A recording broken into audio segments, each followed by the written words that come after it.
Subscribe to this channel and press the bell icon to get notified for the latest tech videos. Hey, what's up YouTube, this is Wasay here, and in this video I'm going to show you how you can download and install Manticore Search on your Windows machine.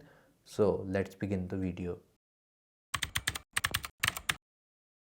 First of all, if you don't know, Manticore Search is an open source fast database indexing software. So if you have huge amounts of data and if you want to search the data quickly, then you should use Manticore Search, and according to the benchmarks, it's way much faster than Elasticsearch.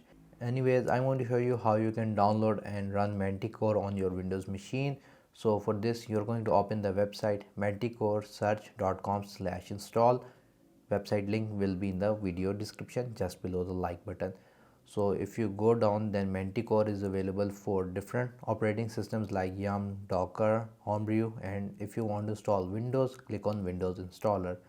For this, just click on the Manticore Search installer and it should start the download process. On the Manticore setup, right click on it and run it as an administrator.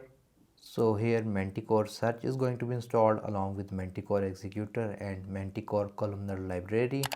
So I recommend that you install all of these three things. Click on next. Here is the default location where we are going to install Manticore. If you want to change the default location, you can do so, but you should know where you are installing Manticore. After that, just click on install and it's going to install Manticore on your Windows machine. So it's going to download Manticore and install it simultaneously. Completed, click on close, and once the software has been installed, you can double check its directory. Just open Windows Explorer. If it is installed in the default location, then you should click on this PC, go to local disk C, program files 86, Manticore folder, and Manticore is present here. Now in order to run Manticore, you need to open CMD. So in the Windows search bar, just type CMD and make sure to run it as an administrator. So from here we're going to open the folder where we have installed Manticore. In my case, it's in the default location, which is local disk C, program files 86, and then Manticore. So I'm going to write the command cd c program files 86 Manticore, and it's going to open the Manticore folder. Now we need to run Manticore, so for this you're going to use this second command that you see right here. It's bin searchd. Basically searchd is used to run Manticore, and then we're specifying the configuration file. So the configuration file will be present in the etc folder. It's going to have a subfolder called Manticore Search, and then it's going to have a manticore.conf file.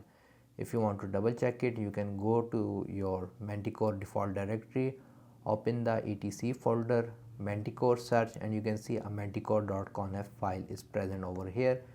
So what we are going to do is to write this command in CMD and press on enter, and after that you can see Manticore has started.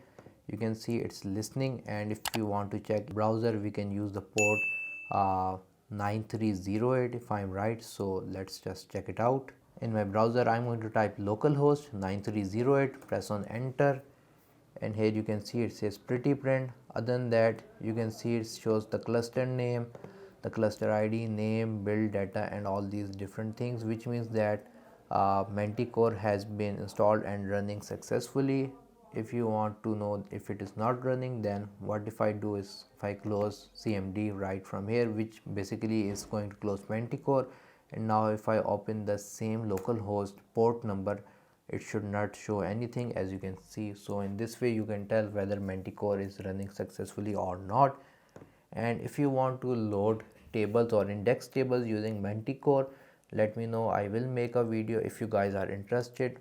If you guys like this video, like, share, subscribe. If you have any other questions, write them in the comment section below, and if you have not subscribed to my channel, please do so. Other than that, thank you for watching, and as always, stay safe.